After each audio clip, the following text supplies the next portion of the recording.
All right, well, welcome to Treehouse Meeting number 19. So I'm just going to do a quick update on just some small changes to the documentation. And we've got some screenshots to view on the new sort of agency features from Treepool. And then hopefully we'll have a presentation from Jill on copywriting from Come On Go. So I'll just share my screen. Okay, can everyone see my screen for the documentation? Cool. So what I'm starting to do now, as I make updates to an article, there will now be this changelog. So if you click that, you'll get a little modal, and any changes will be dated, and the version number that they came in applied. So just if you've implemented a feature on a site and you've come back to it like 6 months later and something's not working or you need to update something, you can hopefully look at the changelog and see if anything on that particular feature you're working on has changed or been updated. So hopefully that just might help any particularly troubleshooting, I think. But anyway, the information's going to be there now, so hopefully that helps. And when you're looking at the JSON output, the liquid output, there was some formatting issues with how Treepool spit out the JSON, but I've managed to solve that for the docs, so it formats a lot nicer. And I've added these little, I'm not sure if you can see them in the video, but there's little guidelines or margins there to help you sort of see how the JSON's structured for when you're writing your liquid. Because I think some cases when the liquid wasn't structured properly, it was very confusing on how to nest or how to retrieve the data you wanted. So hopefully that makes things a little clearer for everyone. But that's it for the docs at the moment. So do we have Jill in the house yet? Jill, are you there? Okay. We'll move on to the screenshots. The Treepool team sent through some mock-ups they did. They're working on for the commissions, like the customizable billing and commissions, or if you want Treepool to take the payments on your behalf, we'll set that up so your client can just pay directly through the admin. And also for the customizable domain, so having a custom domain. So just wanted to walk through those, and then maybe we can discuss any sort of questions you have with that or any suggestions on how to make it better, because Treepool's like right in the middle of finishing this off now. So any feedback that you can give here will actually help them to get those changes in place before they launch it out. So I'm not up on all the details, but hopefully we can cover that. So from what I see, when you can add commissions now as an overall setting, so in your portal under My Settings, there'll be a Commissions tab. You can set up like a default that will just be applied for all your sites, and you'd enter in the PayPal email address, so your commissions get paid back to you via PayPal. But then you can go into each site and edit the commissions per site, so you can change the commission structure or the markup that you put on each site. And so what it looks like is we've got settings for the annual subscription if your client chooses to pay annually, or settings for the monthly subscription. And so you can control both of those, and it gives you like a breakout of the fees and what you're going to get in commissions. And there's a note here, they're paying out the commissions instantly, as far as I know, so you don't have to wait like that. Was it a month or something on BC? And I think there was just one thing I saw back in the settings. There's this little checkbox to say whether it's a US PayPal account or not, and I think that has to do with the fees that get applied. So it's calculating the processing fees. So obviously there's going to be fees with all the PayPal transactions going back and forwards, and if you're in the US, the fees will probably be lower. If anywhere else, they've got a higher fee, I believe. So I think that's what that is all about. So that's about all I know about it. So does anyone have any thoughts or questions or suggestions on this process for the team? I guess, Adam, will they be providing ongoing, like a statement or something that shows, what commissions were paid out? That'd be one thing that people might want for a record. Just thinking of it from an accounting perspective. Yeah, good point. Yeah. So, yeah, like a history of... Yeah, history of payouts or something. But you can see that in the settings in BC. I think on our partner portals you can go in, but you see it by site. So whether they can do it, this is similar, I suppose. We probably need a record of what was paid out. Yeah, that's a good point. By site. Yeah. The only question I've got, Adam, is in my portal I don't see my settings. So when I go into my portal, there's a my details, but there's no my settings. Any thoughts on that? Triple team, I guess. Is that a new? Is it? Might just be a new thing. I haven't checked it. But yeah, it's. I don't think they've launched that yet. Okay, right. So that'll be why. All right, no problem. And these mock-ups might be different to what's actually in the live portal, because this is just like a design mock-up. So it might be a little bit different as well. I'm not sure. No worries. Jack's just asked if this is available for all partners or only agency. Okay, I think it's agency, the customizable commissions. I think that's only agency. It should be on the partner plans on the Treehouse site. Should clear that up. The customizable domain, I think, is on the partner plan as well as agency, but we'll get into that in a minute. So any other thoughts or comments on that? Or we'll move on to the domain, custom domain. Okay, so with customizable domains, so from what I gather, basically they're building in a DNS manager, similar to what we had in BC, but I guess where BC required you to have the DNS with them for more things, I think this is just for if you want to customize the domain, you need to have the DNS with Treehouse. So basically we have, again, under my settings, a domains tab, and we can add in the new domain. So once you've added in the domain, you can start adding DNS records, just like you would in your domain provider. And basically, I guess then you can just start using that domain when you build trial sites. So I was kind of hoping that they'd be able to do this without having to change your name servers to Treehouse, but I guess that's just not possible for controlling a domain in this sort of way. But, so how do people think they might utilize this? Would you register a new domain entirely for just this purpose, or would you use your main partner domain that you use for your website? Yeah, I'm excited by this, Adam. This is a good progress. I personally would probably move the domain name servers to Treehouse, and to be able to use to use one of our domains, which is on.works, and use that. So to be able to set up a trial site for client.on.works will be ideal. So yeah, this is good. But moving the name servers to, in terms of the DNS records, to Treehouse, no issue.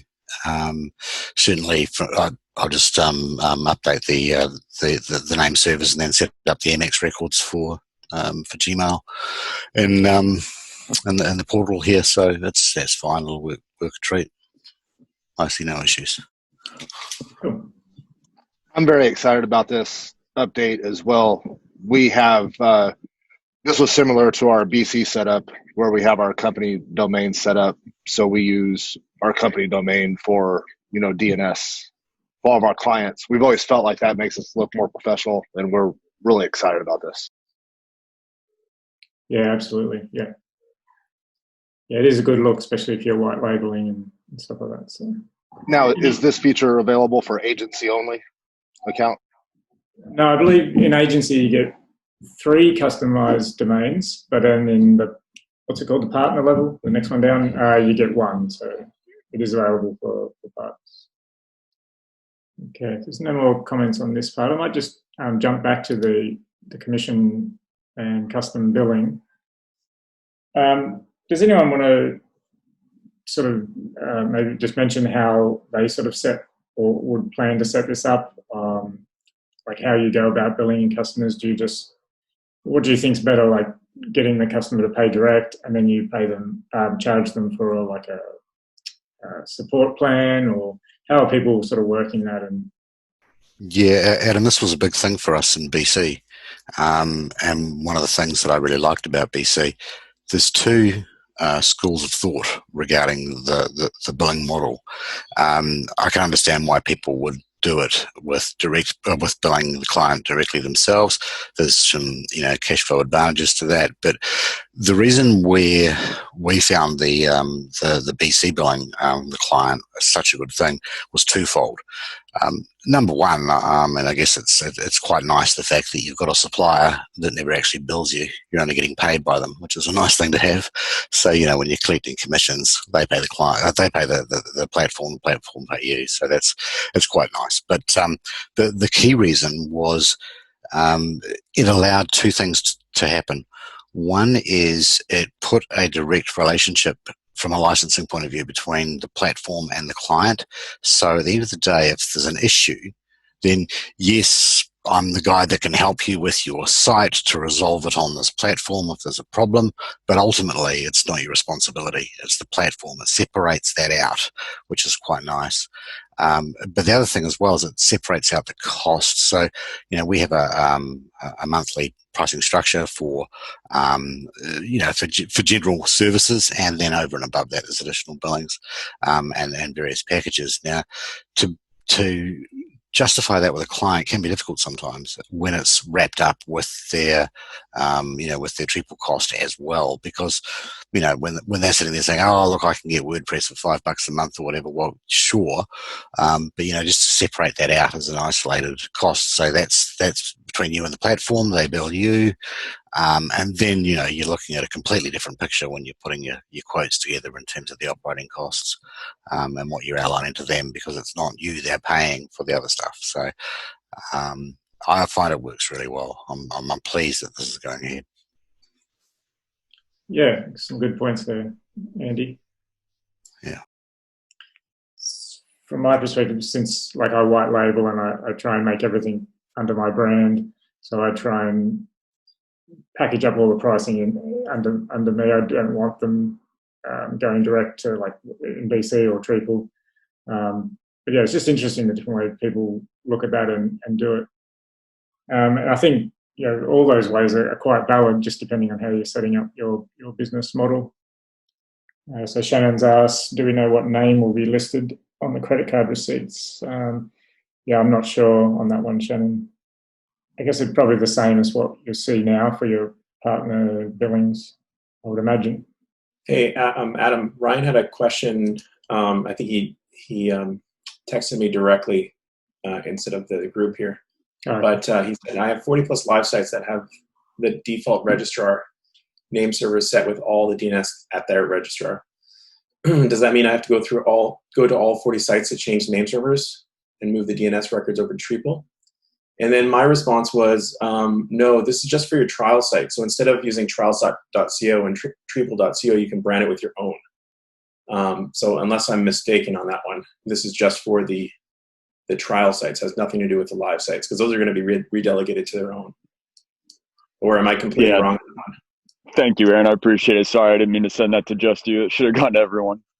Yeah, I think that's spot on, Aaron. It's just for the partner. So it's just the partner, whatever domain you want to use instead of trialsite.co or Treeple.co, you can customize that to your own. So whether you use the partner domain you use for your website, or you want to register a new specific domain just for that purpose, either way. But yeah, it's only that DNS that you'd have to worry about. Okay, perfect. Thank you. Sorry about that again, Aaron. So from the comments, it seems like a lot of people are billing annually instead of monthly. I used to bill annually quite a while ago, but I switched everything to monthly. I just sort of felt it was safer and sort of helped with cash flow, just as more of a consistent stream of cash flow. If the client doesn't pay, then you're sort of only that 1 month behind, rather than having to fork out a full year if that's when they did the dirty and stopped paying you or something like that. So how are people finding annual billing? Like, is there a particular reason why you do annual billing over monthly? Like, is it just a management thing, or be interested to hear your thoughts on annual versus monthly. Yeah, Adam, we traditionally do annual billing, and the benefit that we've found with it is, again, the same reason with the whole having BC bill the client, which was annual, and we're trying it in a similar model with Triple, is it gets it out of the way. So when the site's going live, a client is quite willing to look at a 12-month investment at that point, because they're excited, they want to get their site live, it's part of the contract, they're aware of it.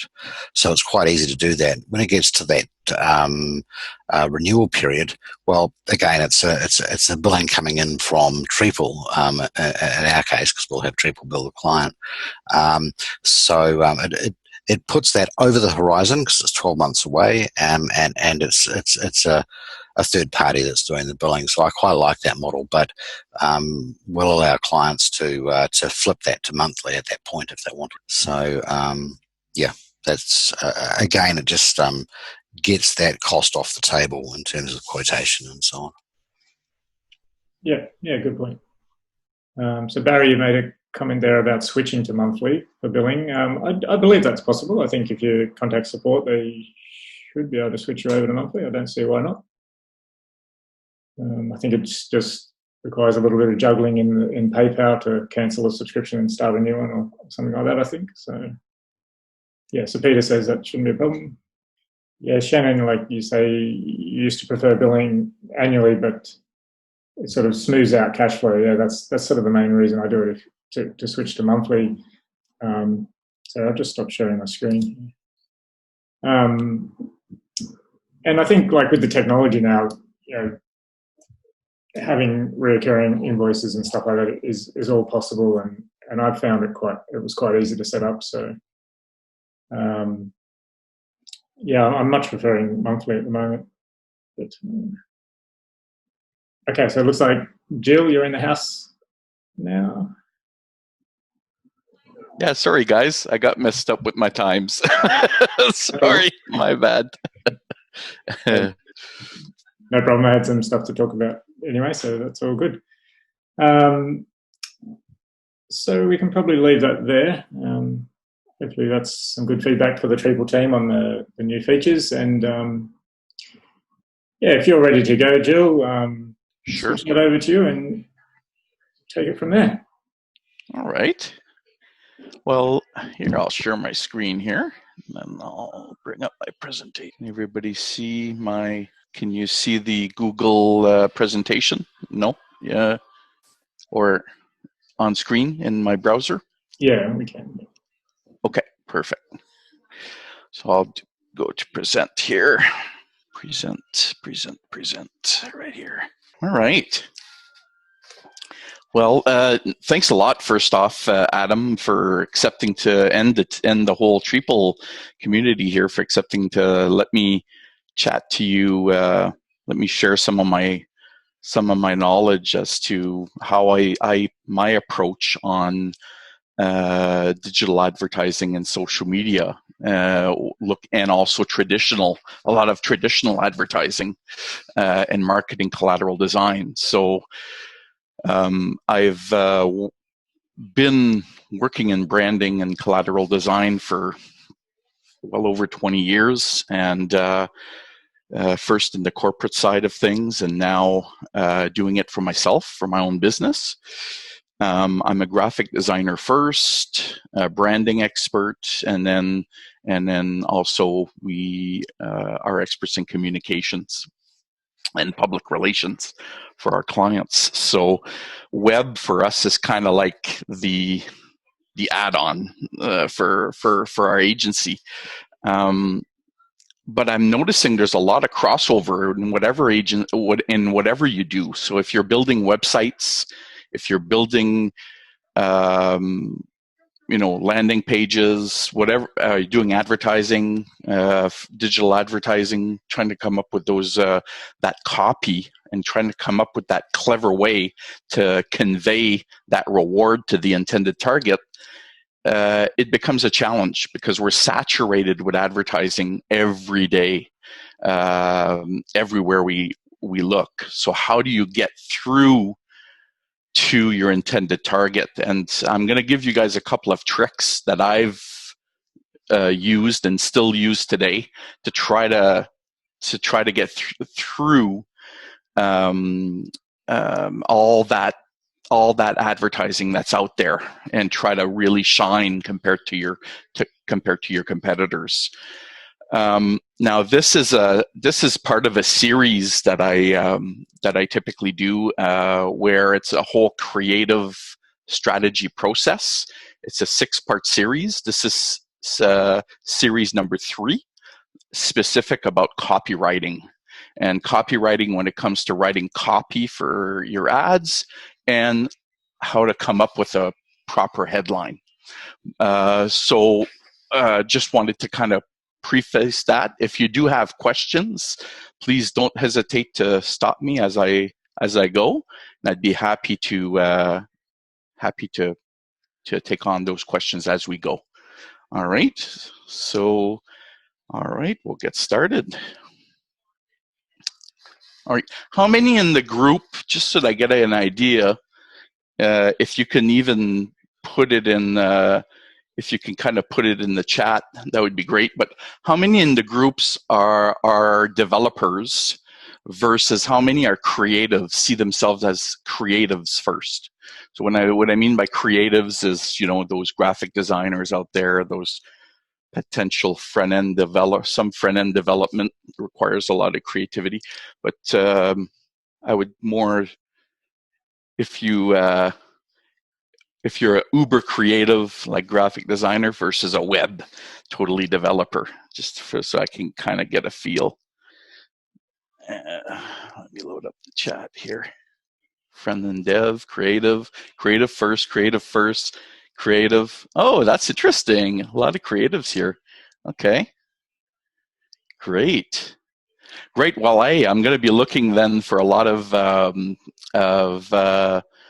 opinions and then discussions with a lot of those creatives there. Oh, no, all the devs are coming through now. Dev. Hack of all trades, 50-50.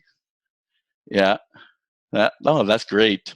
Then the devs are coming through. All right. Okay. Well, it's a good mix then. So this will be good for both. It'll hopefully get to stimulate some discussion. Now, typically, whenever you're writing a piece of marketing collateral, whether it's a website, whether you're designing a website, a brochure, a poster, an ad, okay, there typically needs to be something that attracts attention.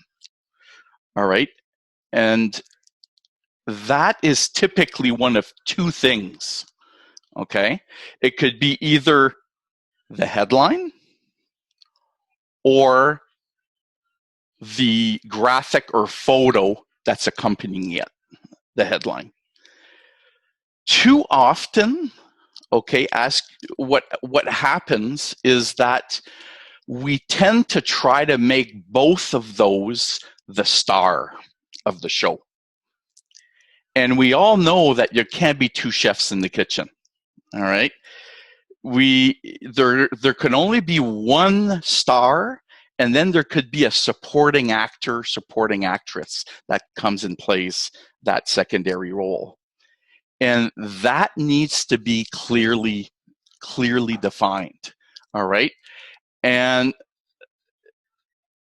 because otherwise you have an ad that is repetitive and as creative as you'll make it with your headline and your creative graphics skills, it's going to become kind of redundant, and it'll be repetitive in the person's mind. So we have to make that challenging a little bit for the reader, for the intended audience, and not be afraid to give them some time to get it, because those makes for ads that stick, and that ads that will actually get right to the core of their mind.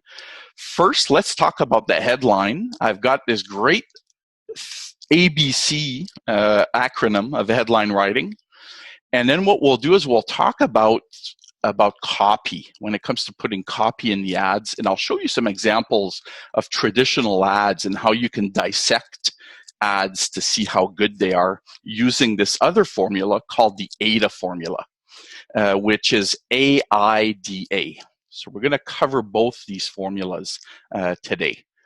And Adam's going to let me know if because I'm a talker, so Adam's going to let me know if I'm running out of time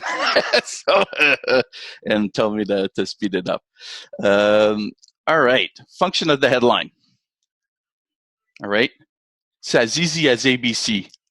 Okay. First thing your headline needs to do, it needs to capture your audience's attention.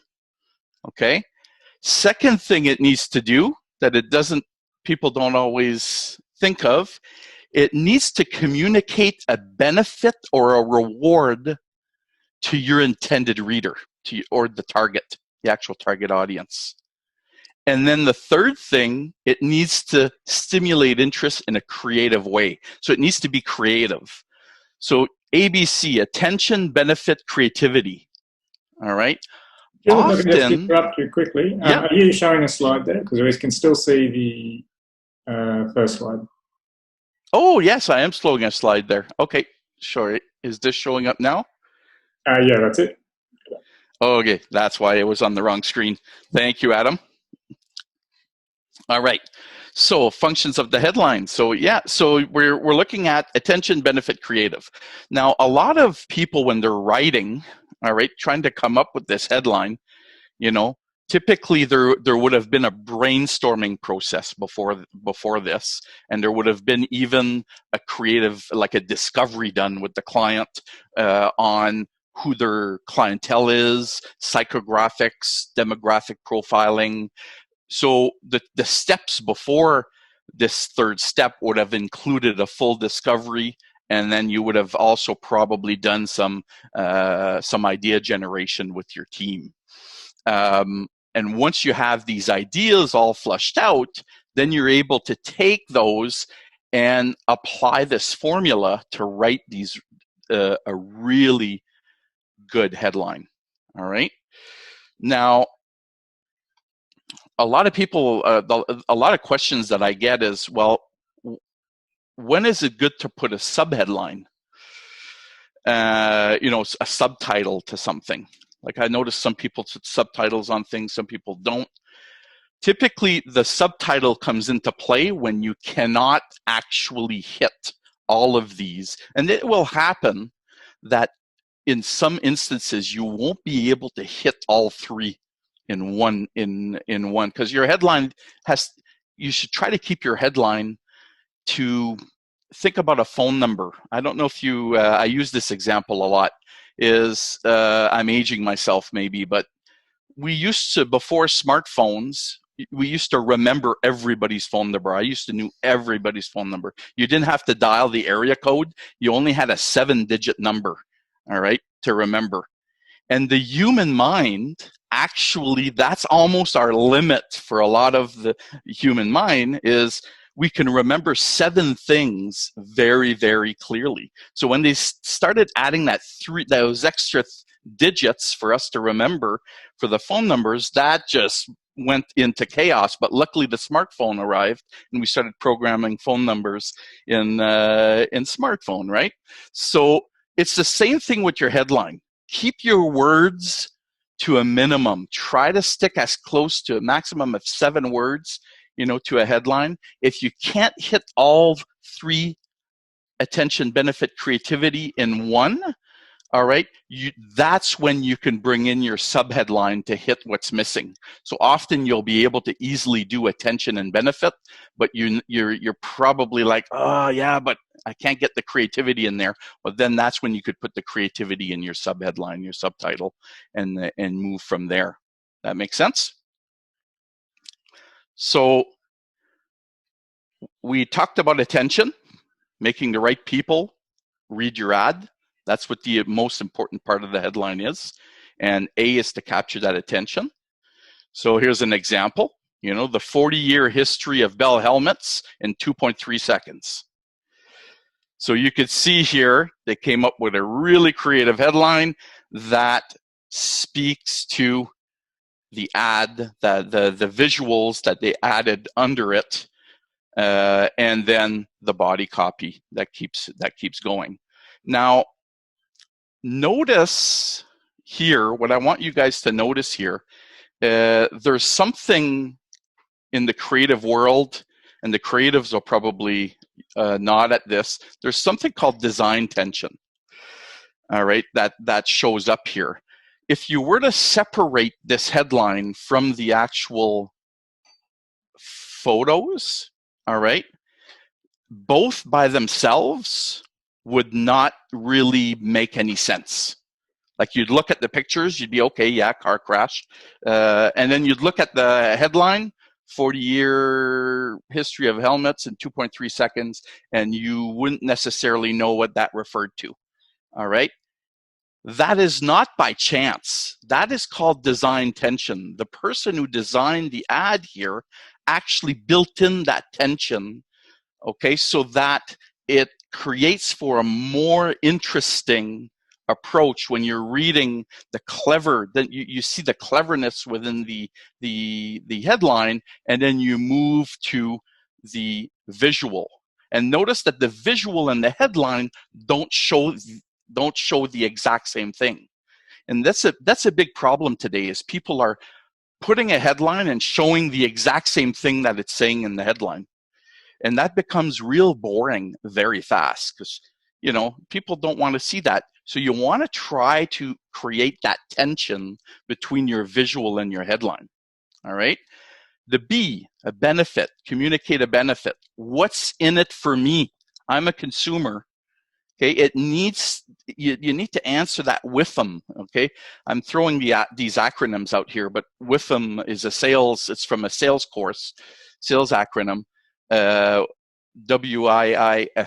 what's in it for me? So what's in it for your target audience? How will they benefit? And you want to tell them what you're selling. So that's the B and the ABCs, all right? So for example, all right, what you're really buying here, what you're really buying is a bigger bed for you. It's an ad for LL Bean, bean bags. And isn't that true, right? We all like our pooches, in the morning. The pooches are all always either at the end of the bed or snuggling up. All right.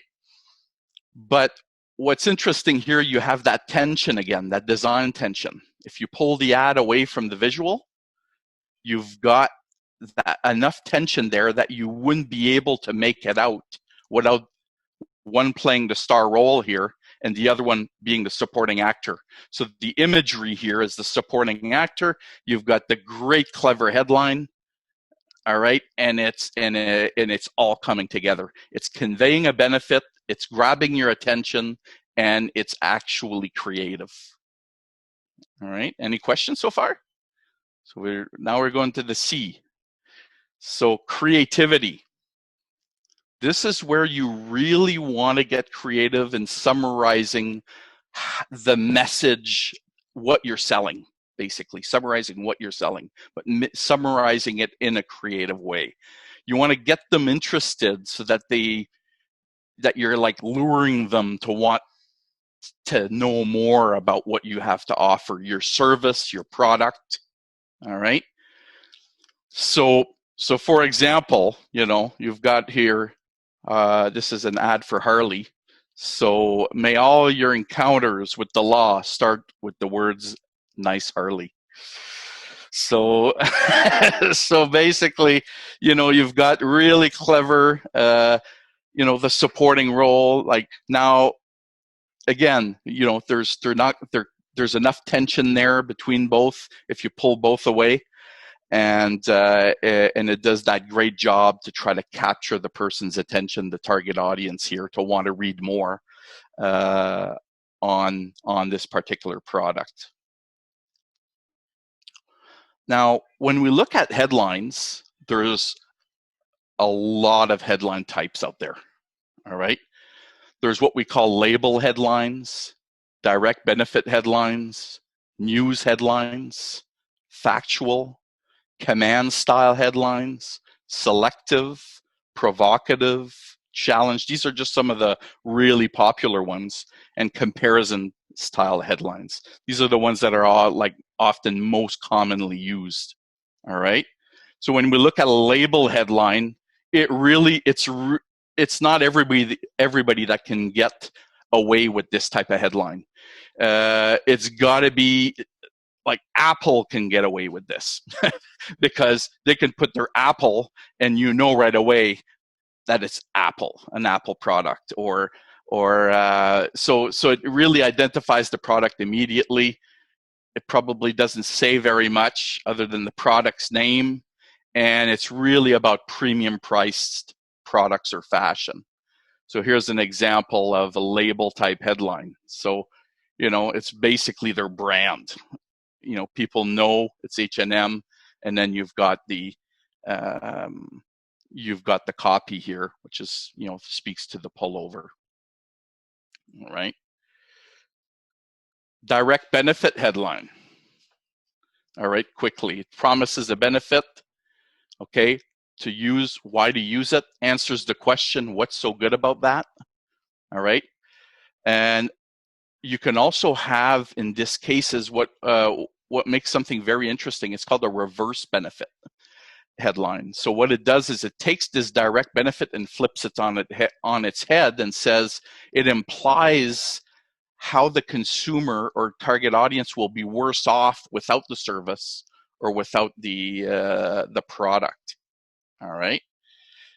So here's some examples here. You see, you got a billboard here: less flour, more power. So when they got rid of the flour in the bud vase in the bug, and then here you've got another one for this jacket: works as a raincoat, windbreaker, and if need be, running jacket.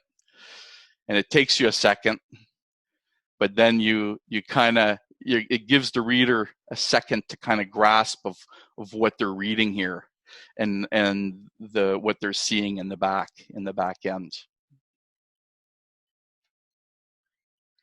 Another one here: fertilizer from exotic places. Let's just keep it at that.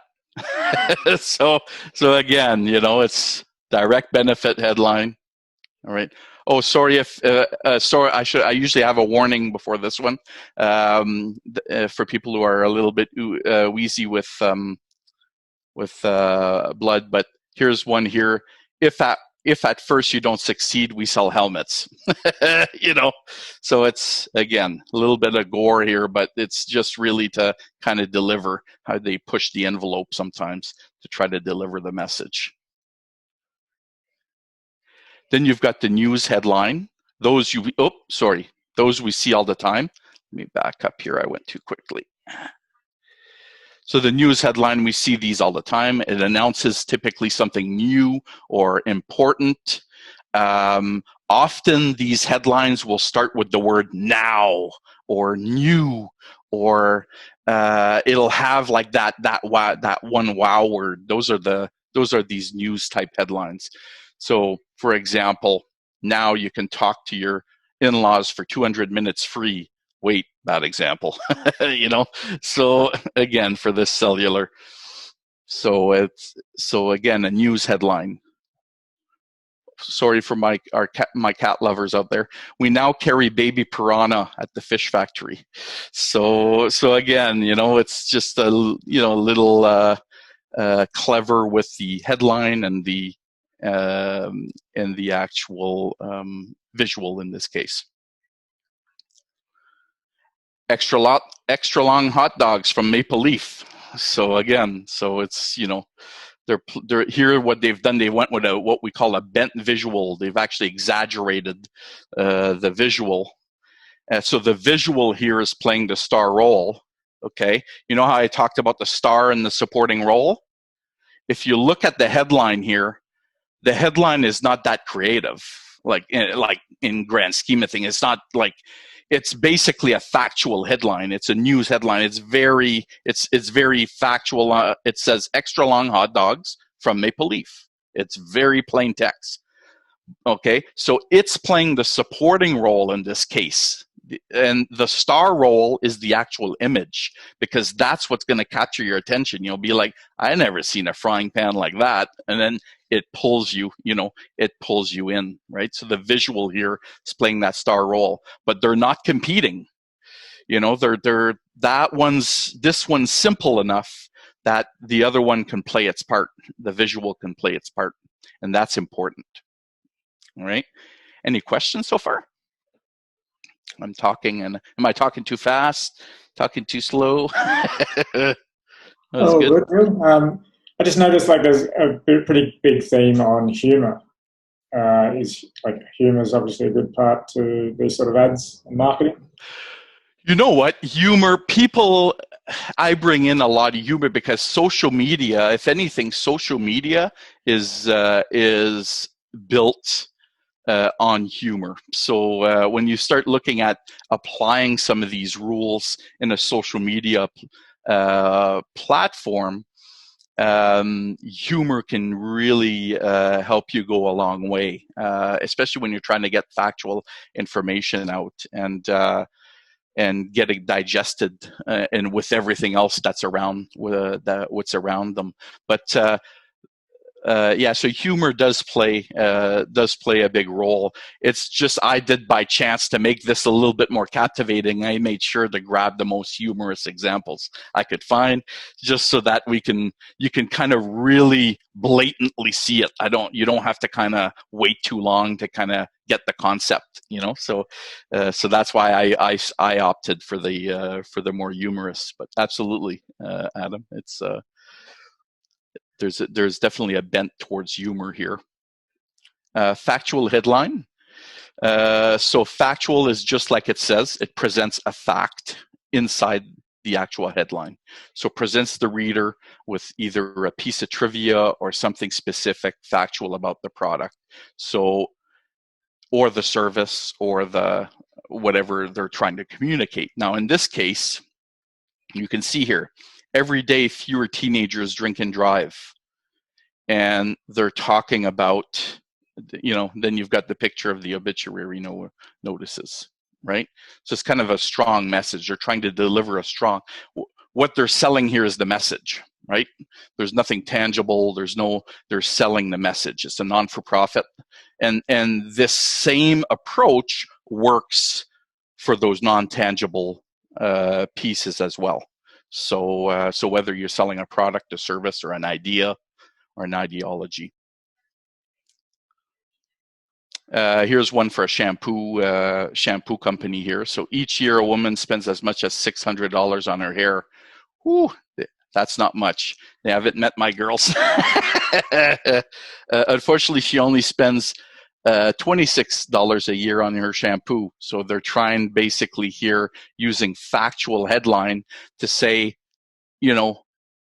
here's our shampoo, here's why you should pay more for it. So they're trying to justify their niche in that marketplace. And then hopefully that factual headline gets you wanting to read more about that product. The whole pen, try to sell me a pen, in those sales courses. Well, this is Parker pens, a popular pen company. So you can see they try to get clever as well. This pen took 2,000 years to perfect. Its ink took twice as long. So they're playing on the historical aspect of, how ink first came to be, and they're telling the story.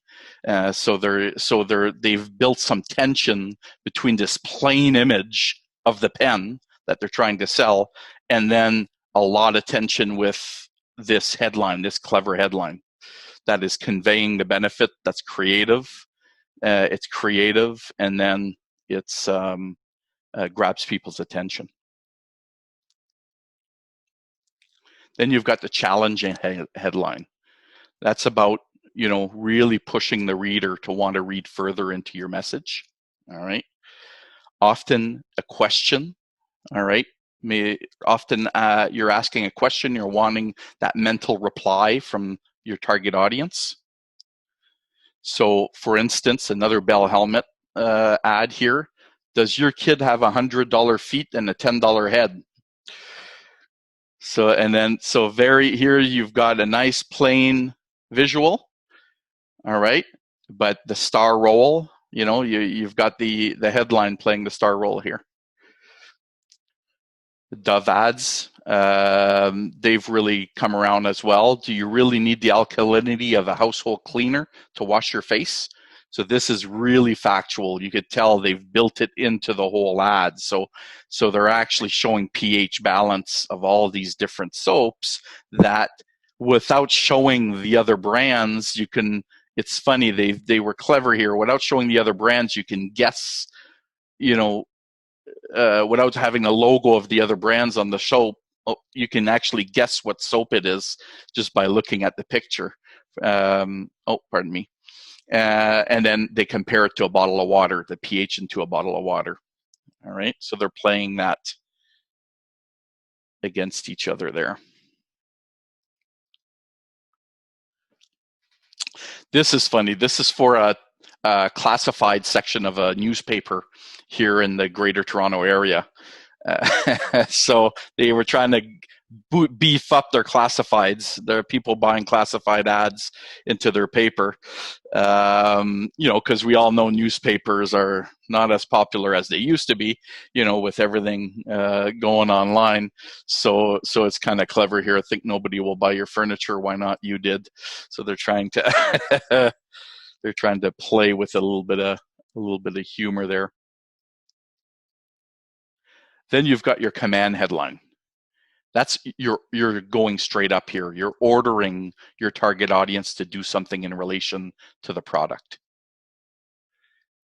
It's typically a strong call to action, kind of like shave your toes, something like that.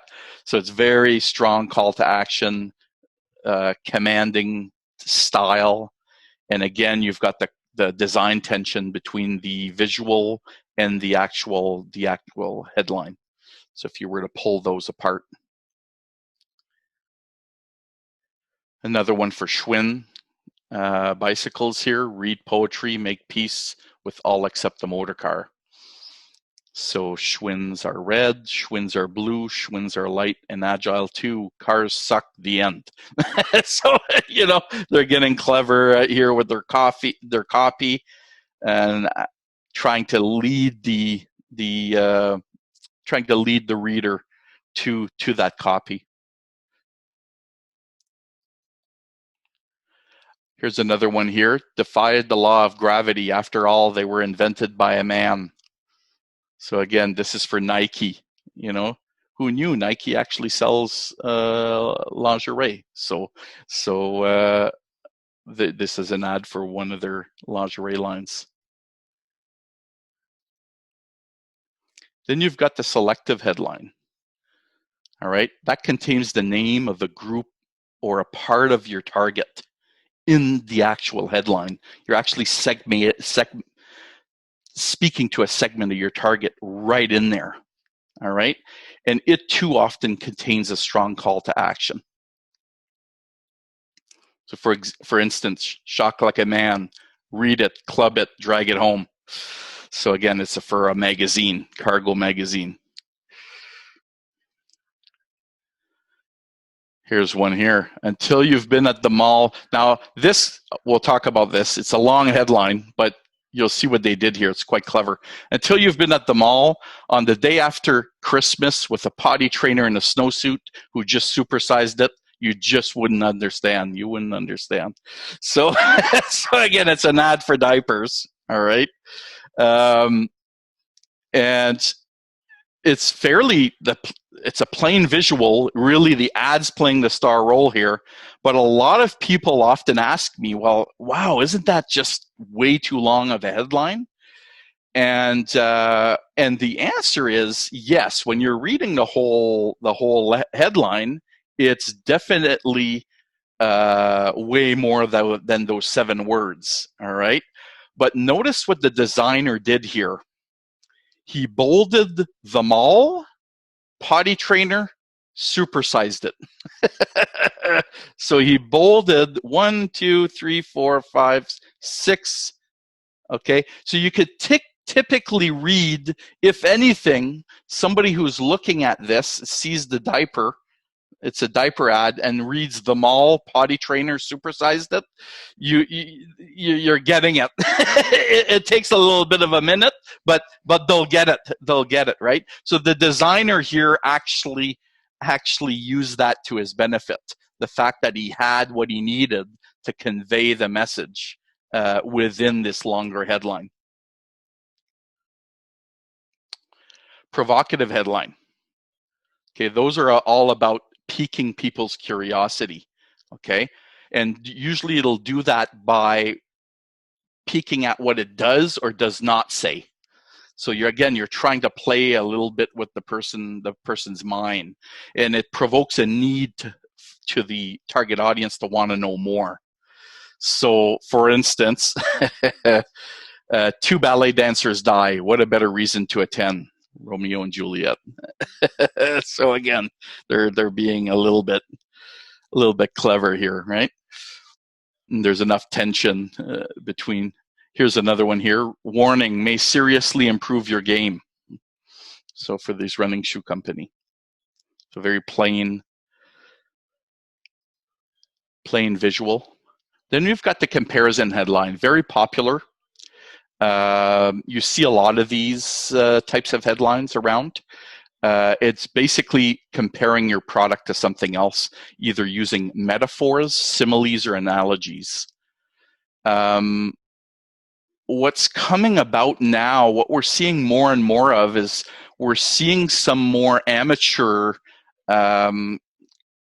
creatives out there trying to use puns. You typically want to stay away from puns if you can, because they have a short shelf life. So unless you're planning on reusing that marketing collateral to be able to use it maybe down the line or a year down the line, you want to stay away from puns if you can. So I typically try to steer people towards, analogies, similes, and metaphors rather than puns. So, for example, an old ad for Honda here, it's like those snakes that swallow cows. So again, a lot of tension here between the headline and if I pull those apart, it makes totally no sense. And it takes a minute to kind of get what they're trying to say, right? So it takes a second for the reader. Another one here for Parker pens. It's wrought from pure silver and writes like pure silk. So again, they're conveying that benefit. But they're also comparing it. Comparing how it writes, right, to something else. So it's a really clever headline to try to get the person or interested in buying a pen to read a little bit more on it. This one is clever. I'll probably have to read so this is for Porsche, like peanut butter to the roof of your mouth.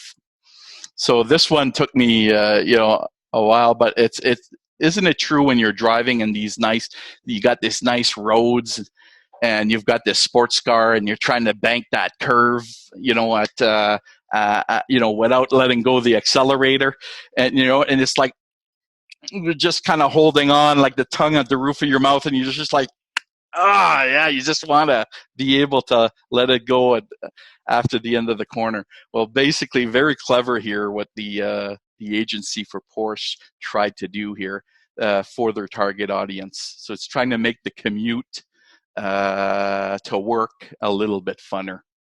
All right. So any questions about headline writing? BC's any comments? That makes sense. Is there anything that any pull away that I got a few questions. Yeah. Because what we can do is because I know it's 5 already and I showed up late.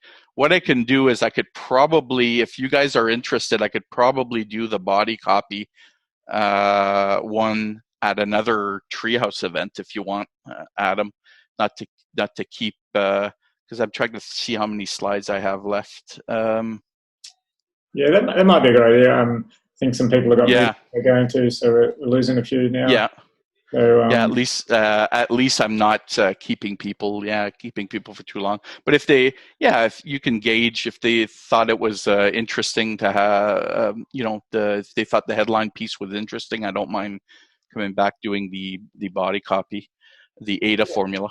So yeah, it was super informative. I think, like you mentioned right at the start, it's sort of, you've got to have that discovery there in place so that you can write the copy. And I think that's sort of true with like SEO as well. When you're doing the websites, you've got to have that research, that analytics, that discovery. Now, how do you get buy-in for that discovery? I find that was sort of like a hard piece to sell, because obviously that's going to take a lot of time. That's a great question. Okay. No, that's a great question. My approach with discovery, is all about touch points. So at the beginning, when I get a cold lead, all right. So let's say a cold. We'll pretend a cold call comes in. Cold call comes in. I need a website. Can you get me a price?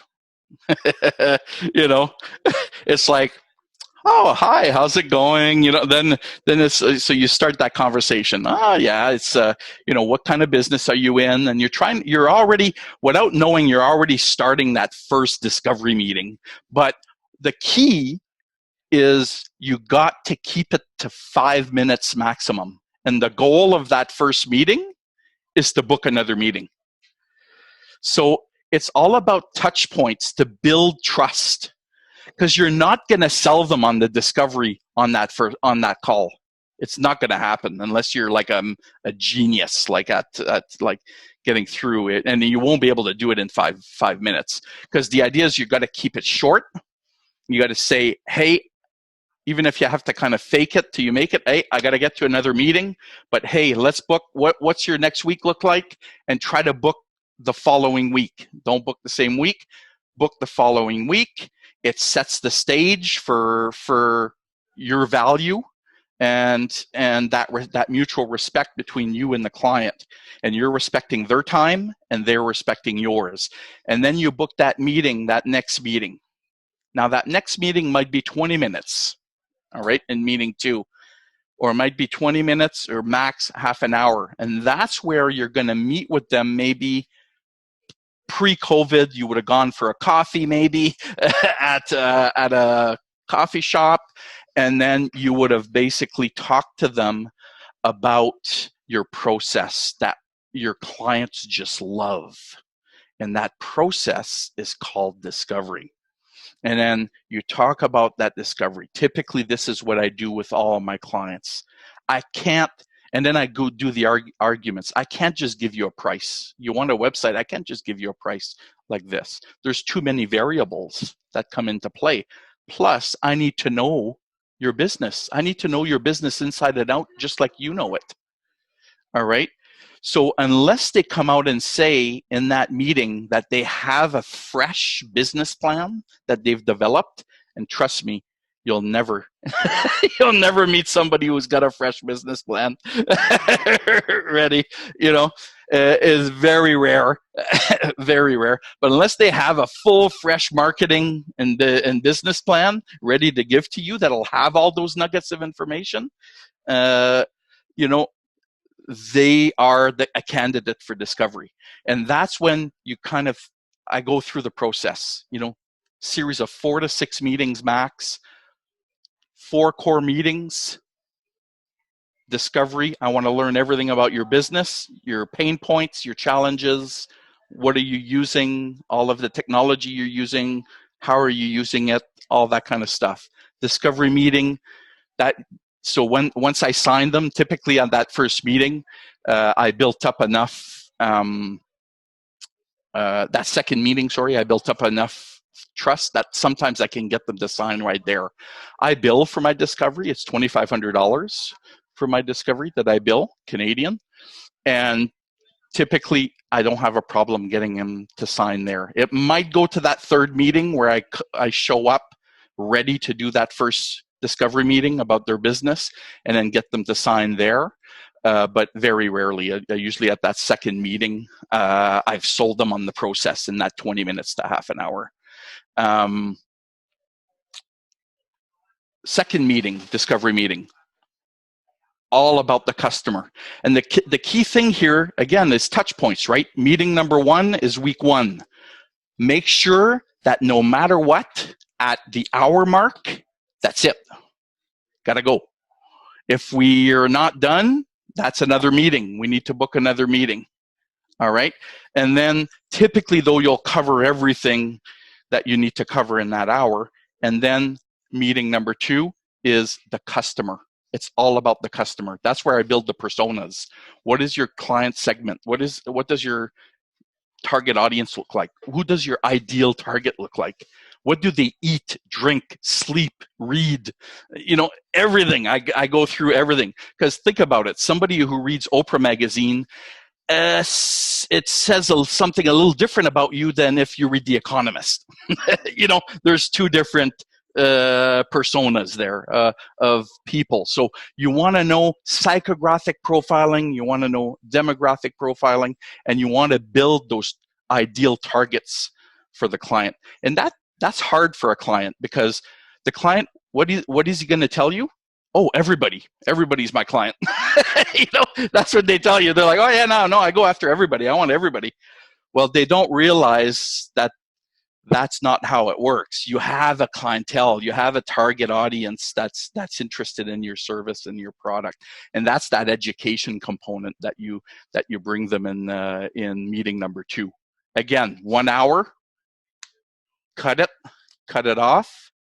All right, then you have some homework to do, because that's where the work goes in between meeting 2 and 3. You're going to do a competitor analysis for them to wow them.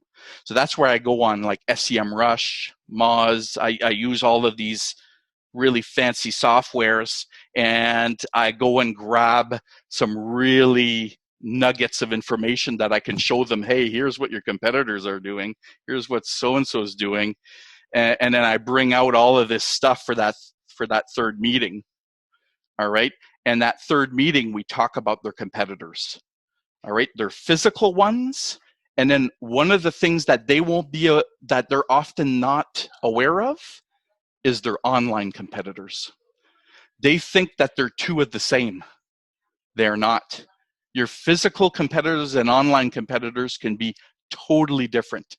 Totally different. So that's the education in that one. So you're constantly awing them, awing the client, awing with information, and you're building this report, right? This nice, beautiful. You're building their business plan, and you're building their marketing plan, because the next step. Okay, again, an hour. An hour. Cut it off. Now you get into the last meeting or 2. The fourth meeting is strategy.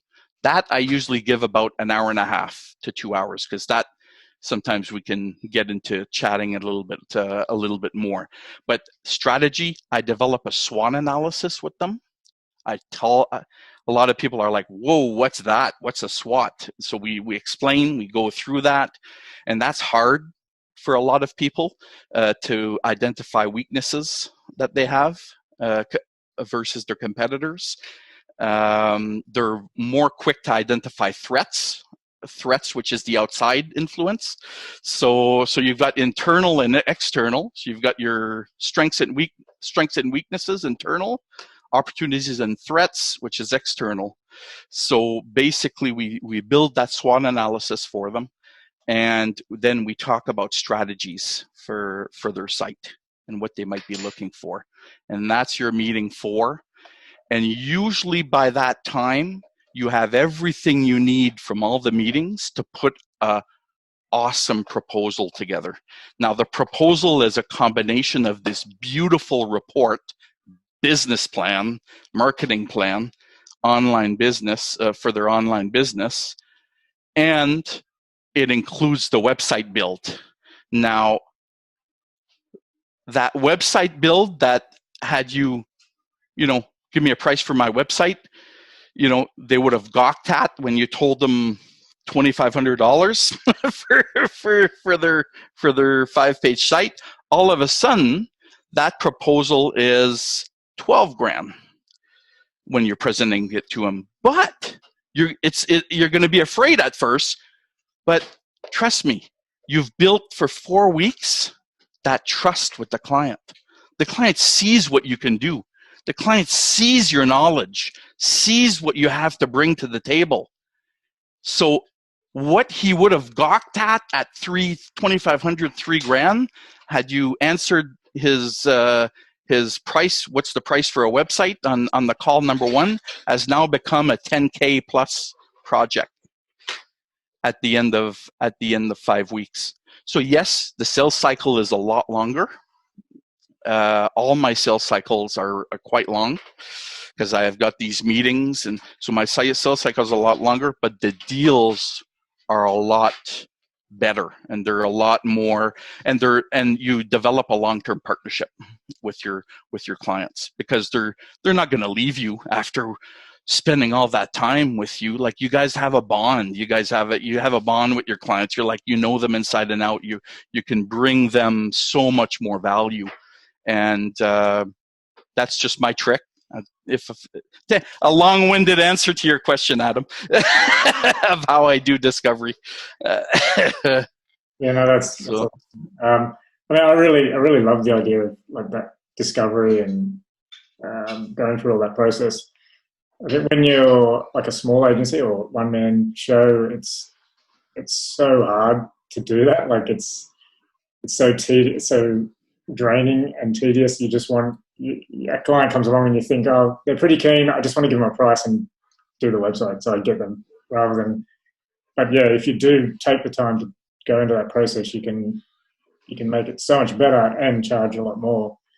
Like, it totally makes sense. It's hard. Yeah, you can bring the marketing to it, SEO, everything, all the services that you need to come and support it, right? Yeah, that's right. Yeah, but you're right. There needs to be a balance, right? There needs to be something to keep the lights on. Like, so you do need to take these little projects that you can, but typically what you can do is, if you partner with smaller people that you trust that can take on those small projects, where you just take a little bit of a margin on them and let other people build them and bring that in to keep the lights on, then you can focus on the big stuff. You can focus on the big projects. So that could be a trick, you know, a way to think about it as well. Like, maybe outsource the smaller stuff to somebody else.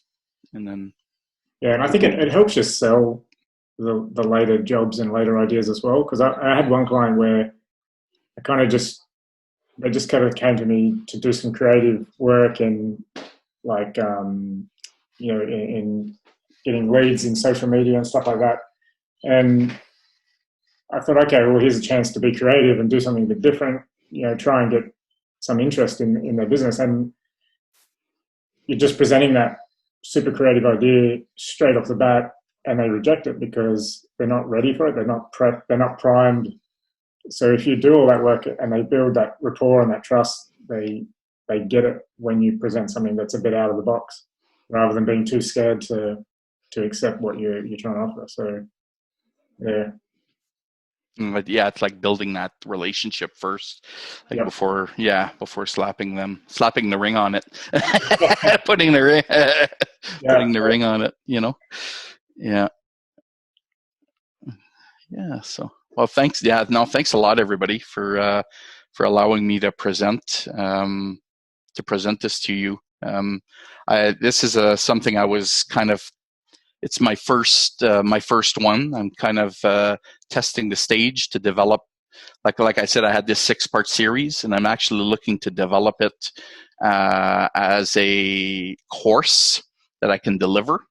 So I approached Adam, and I wanted to be able to just give tidbits, especially the most important part, which is, you know, the advertising section, like talking about building proper ads with headlines and copy.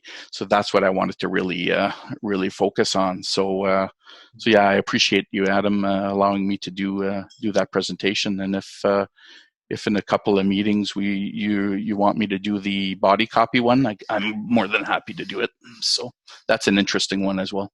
Yeah, no, it's super informative. Thanks. Yeah, thanks. I was going to say something then, I lost my train of thought. Yeah, do you think, like, because when you look at just an ad in a magazine or something, do you say that directly relates to a web page? Like, you've got your title and your graphics, or is there more?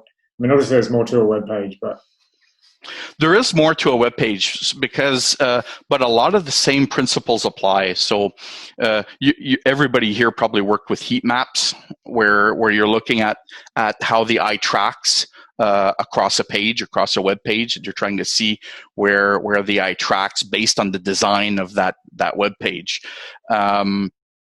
We all know in North America, the eye tracks from top left in a Z pattern, okay, down to the bottom right.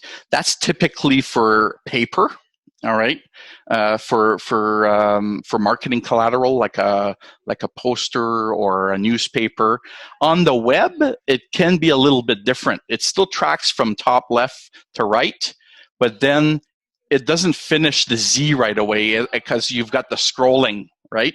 So you typically, it restarts. So you do these little Zorro lines and then you restart. So if you look at a heat map, that's often what you'll see, which is not by fluke that, you know, the way all our designs, our web designs are, that we have the nav, you know, branding, what the company is, nav bar, phone number, social posts down, typically a nice big capturing image of something to capture their attention with either a nice, whether it's the text that plays the star role. Again, the same principles apply. Either the text plays the star role on the slider, or the image plays the star role. So, and then you move your way down from there, and then it's from there. Then it speaks more to the body copy, and it's that other formula, the A.I.D.A formula. So, which is again attention, interest, desire, and call to action. So it moves to that next formula. So no, absolutely, you can apply a lot of this to your web, to your digital ads, to your different the different marketing collateral that you design. Awesome. All right. Well, we might stop it there. So thank you very much, and thanks, guys. Stop the recording.